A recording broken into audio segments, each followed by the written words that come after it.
1984 সাল থেকে এ পর্যন্ত 36টি দেশে 1,47,361 জন কর্মী পাঠিয়েছে সরকারি রিক্রুটিং এজেন্সি বোয়েসেল। 42 বছরে বোয়েসেল সবচেয়ে বেশি সংখ্যায় দক্ষ ও আধাদক্ষ কর্মী পাঠিয়েছে জর্ডান, দক্ষিণ কোরিয়া ও সৌদি আরবে।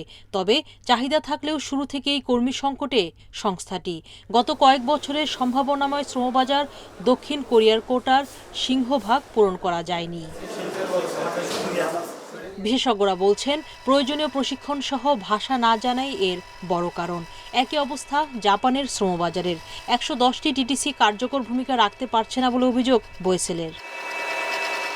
খাত সংশ্লিষ্টরা বলছেন, শ্রমবাজারের মাত্র 2% পূরণ করে বোয়েসেল।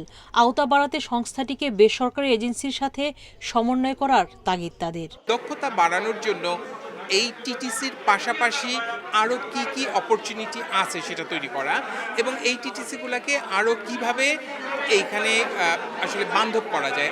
সরকারি বেসরকারি প্রশিক্ষণ কেন্দ্রের সমন্বয় এবং বাজার চাহিদা বুঝতে নিয়মিত গবেষণারও পরামর্শ তাদের।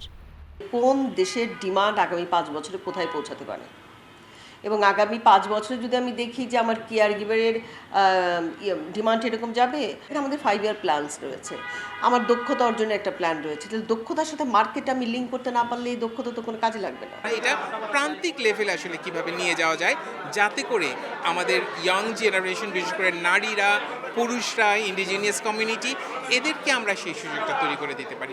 টিটিসিগুলোকে আন্তর্জাতিক মানের করে গড়ে তুলতে বিশ্বমানের কারিকুলাম প্রয়োজন মনে করেন বিশেষজ্ঞরা।